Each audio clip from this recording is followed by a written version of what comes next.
అందరికీ నమస్తే అండి. ఆడవాళ్ళని అడ్డం పెట్టుకుని రాజకీయం చేయడం వైఎస్ఆర్సీపీ పార్టీకి బాగా అలవాటు అయిపోయిందండి. నిన్న వైఎస్ఆర్సీపీ పార్టీ అఫీషియల్ పేజీలో ఒక విచిత్రమైన వీడియో అప్లోడ్ చేశారండి. చూసారు ఇక్కడ ఈ మహిళని పెదాలపైన రక్కేశారంట. బిఆర్ నాయుడు గారికి వ్యతిరేకంగా నిరసన కార్యక్రమాలు తెలియజేస్తుంటే తెలుగుదేశం పార్టీకి సంబంధించిన కొంతమంది కార్యకర్తలు వచ్చి ఈవిడ పెదాలపైన రక్కేశారని చెప్పేసి ఆవిడ చేత మాట్లాడుతున్నారు. ఒకసారి మళ్ళీ అందులో టెక్స్ట్ ఏమని రాసుకొచ్చాడో చదివినిపిస్తాను చూడండి. TTD chairman BR Naidu hotel వద్ద నిరసన తెలిపిన మహిళ మొహంపై రక్కడం ఏంట్రా వెదవల్లారా. ఓ మహిళతో బిఆర్ నాయుడు జరిపిన కామక్రీడలకు వ్యతిరేకంగా తిరుపతిలో శాంతియుత నిరసన తెలియజేస్తున్న మహిళలపై టీడీపీ గోండాలను ఉసుగొల్పిన బిఆర్ నాయుడు. మహిళలపై దాడి, విచక్షణారహితంగా వికృత చేష్టలకు పాల్పడిన టీడీపీ గోండాలు.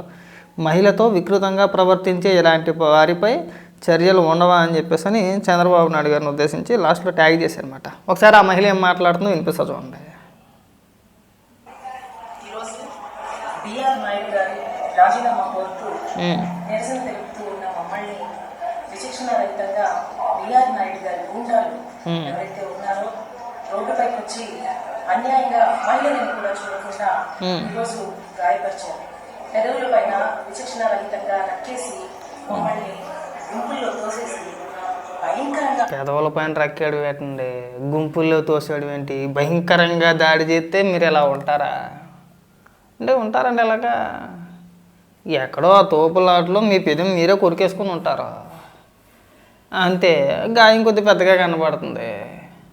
దాన్ని తీసుకొచ్చి తెలుగుదేశం పార్టీకి సంబంధించిన వాళ్ళను లేదంటే బిఆర్ నాయుడు గారు అనుచరులు అని చెప్పేసాను మా పెదాలపైన రక్కేసారంటే మా పైన దాడి చేశారంటే ఘోరంగా మమ్మల్ని కొట్టేశారంటే కొట్టేస్తే ఎలా ఉంటారండి మనుషులు. సిగ్గనిపించట్లేదు మీకు. బాగా నిరసన కార్యక్రమం ఎక్కడ చేశారంట, బిఆర్ నాయుడు గారు ఉండే హోటల్ దగ్గర నిరసన కార్యక్రమాలు అంటే సిగ్గనిపించట్లే కాస్త అయినా సరే. ఎందుకు ఇలాంటి ఫేక్ వీడియోలన్నీ కూడా ఇంకేం మాట్లాడుతుంది వినిపిస్తా చూడండి. ఏ తప్పు చేయని వాళ్ళైతే మేము నిదానంగా నిరసన చేస్తూ ప్లకార్డులు పడుతుంటే ఎందుకు మా పైన దాడి చేయాల్సి వచ్చింది. మేమేం కోరాము, ఇలా తప్పులు చేస్తూ టీటీడీ అధ్యక్షుడిగా ఆయన అనర్హుడు, ఆయన్ని ఖచ్చితంగా శిక్షించాలా, ఆయన రాజీనామా చేయాలి. ఆఫ్టర్ ఆల్ బిఆర్ నాయుడు అయితే మా ఎటువంటి సమస్య లేదు. ఆయన ముందర టీటీడీ అనే ఒక పవిత్రమైన పేరు అధ్యక్షుడిగా ఉంది కాబట్టి ఆయన నుంచి మేము రాజీనామా కోరుకుంటున్నాం.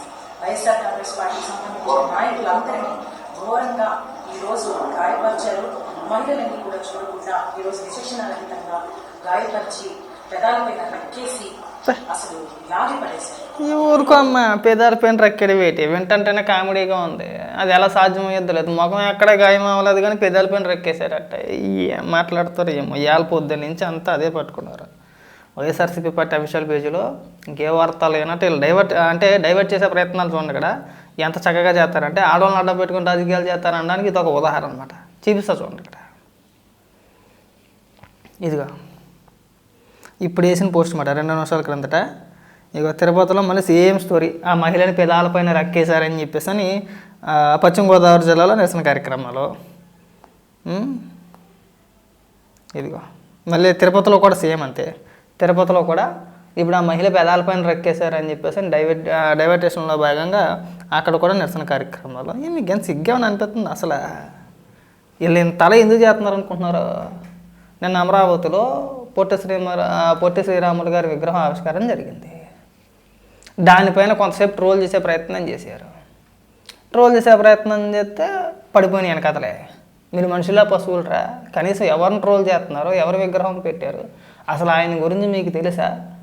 చివరికి పొట్టి శ్రీరాములు గారి విగ్రహం పెట్టినందుకు కూడా మీరు ట్రోల్ చేస్తున్నారంటే మీరు మనుషులు కాదరా అని చెప్పేసి అని ఎప్పుడైతే మొదలైందో తిరిగి రివర్స్ కౌంటర్ మొదలైందో ఆ అంశాన్ని పక్కన పెట్టేశారు. వీళ్ళు ఏడుపు చూడండి. దానిపైన కూడా ఏడుపు. ఎందుకంటే వీళ్ళు అనాధికారంలో ఉంటే చక్కగా రాజశేఖర రెడ్డి గారు బొమ్మ పెట్టేద్దాడు. ఇక్కడ ఖచ్చితంగా పెడతాడు. ఎక్కడికెక్కడ రాజశేఖర రెడ్డి గారు బొమ్మ పెట్టుకుంటూ వెళ్ళిపోయాడు అన్న ముఖ్యమంత్రిగా ఉన్నప్పుడు. లేదంటే జగన్మోహన్ రెడ్డి ఫోటోలు, పాలాభిషేకాలు, ఇంక డైరెక్ట్గా అన్న బతుకుంటే కానీ అన్న విగ్రహాలు కూడా పెట్టేసే ప్రయత్నం చేద్దాడు ఒకవేళ జగన్మోహన్ రెడ్డి ముఖ్యమంత్రిగా ఉంటే. ఈరోజు ఎవరి విగ్రహం పెట్టారండి? పొట్టి శ్రీరాములు గారి విగ్రహం పెట్టారు. దానిపైన ఏడిపోయారు. ఈరోజు ప్రత్యేక పథకం ఒకటి ప్రారంభిస్తున్నారు రేపు అనుకుంటా. ఈ దివ్యాంగులకు సంబంధించి ఆర్టీసీ బస్సులో ఈ ఉచిత ప్రయాణానికి సంబంధించిన ఒక పథకాన్ని ప్రారంభిస్తున్నారు. ఇప్పుడు దాన్ని డైవర్ట్ చేయాలి. ఎంతసేపు డైవర్షన్లో భాగంగా మహిళలను కొట్టారు, పెదాలపైన రెక్కేసారు, అలా చేశారు, ఇలా చేశారు, ఈ అడిపోయాను ఎంతసేపు. మాట్లాడితే ప్రెస్ మీట్లో పెద్ద పెద్ద ఉపన్యాసాలు ఇచ్చేయడం, పెద్ద పెద్ద డైలాగులు కొట్టేయడం, ఇవి కాదండి. ఇంకా బోర్డు సమస్యలు ఉన్నాయి. మీరు వాటి మీద మాట్లాడవచ్చు. మీ హయాంలో మీ ఎమ్మెల్సీ ఒక మనిషిని చంపేసి డోర్ డెలివరీ చేస్తే దాని గురించి మాట్లాడాల. ఒక ఎంపీ గొడ్డలు ఇప్పి చూపిస్తే ఆ రోజు ఏమైపోయిందో నాకు అర్థం కావట్లా. ఇప్పుడు గోరంట్ల మాధవ్ ఇప్పి చూపించాడు, అందరూ చూశారు. ఈ వైఎస్ఆర్సీపీ పార్టీకి సంబంధించిన ఎవరో కూడా గోరంట్ల మాధవ్ ఇంటికో ఆఫీస్కి వెళ్ళి నిరసన తెలియచేయలేదే. అదేంటండి మీరు ఎంపీగా ఉన్నారు, మన రాష్ట్రం బరువు తీసేశారని చెప్పేసి నిరసన కార్యక్రమాలు కానీ, లేదంటే పార్టీని సస్పెండ్ చేయమని కానీ, రాజీనామా చేయించడం కానీ అలాంటి కార్యక్రమాలు ఏం చేయలే. చేశారా? అంబట్రంబ వాడే కాళ్ళు అడ్డంగా దొరికితే తీసుకొచ్చి మంత్రి పదవి కట్టబెట్టారు. చెప్పుకుంటా పోతే ఇలాంటి కోకొలు ఒకటి కాదు రెండు కాదు బోర్డు ఉంటాయి అన్నీ చెప్పుకుంటా పోతే. వాటిని చూస్తే ఇవాళ ఏదో బీఆర్ నాయుడు గారి వీడియోలు వచ్చినాయి, ఆల్రెడీ గాగాటర్ వచ్చింది. ఆ వీడియోలు ఫేక్ అని చెప్పేసి నేను ఒక స్టేట్మెంట్ ఇచ్చాడు. సరే ఏం జరుగుద్దో చూద్దాం. సరే కాసేపు మీరు నిజం అనుకోవచ్చు, లేదంటే అబద్ధం అనుకోవచ్చు, రకరకాల వార్తలు వస్తూ ఉంటాయి. వాటి గురించి మనం తర్వాత మాట్లాడుకోవచ్చు, చక్కగా మాట్లాడుకోవచ్చు. మీరు కాదన్నట్లా. మీరు నీతులు చెప్పే ముందు వీటి ప్రస్తావన కూడా తీసుకురావాలి కదా. మీ హయాంలో మీరు ఎంతమంది పైన చర్యలు తీసుకున్నారో, ఇదిగో అంబటి రాంబాబు మీద చర్యలు తీసుకున్నాం, గవర్నమెంట్ల మాధవ్ మీద చర్యలు తీసుకున్నాం, లేదంటే అనంతబాబు మీద చర్యలు తీసుకున్నాం, అవంత శ్రీనివాస్ మీద చర్యలు తీసుకున్నాం, లేదంటే పోలవరం ఎమ్మెల్యే అనుకుంటా మాజీ వైఎస్ఆర్సీపీ పార్టీకి సంబంధించి ఆ ఎమ్మెల్యే మీద మేము చర్యలు తీసుకున్నాం. మా పార్టీలో ఎవరు ఇలాంటి అసాంఘిక కార్యక్రమాలు చేసినా కానీ మేము చర్యలు తీసుకున్నాం చెప్పడానికి లేదు కదా. అదే తెలుగుదేశం పార్టీలో ఏదైనా ఒక ఆరోపణ వచ్చిందంటే ఇమీడియట్గా సస్పెండ్ చేస్తారు. రీసెంట్గా ఈ ఎంపీ గారిని చూసాం కదా మనం. ఆయన అంశంలో కూడా ఏం చేశారు, ముందు సస్పెండ్ చేశారు. అంతకుముందు ఇవే లైంగిక ఆరోపణలకు సంబంధించి మన కోనేటి ఆదిమూలం అనుకోండి ఎమ్మెల్యే, ఆయన్ని సస్పెండ్ చేశారు.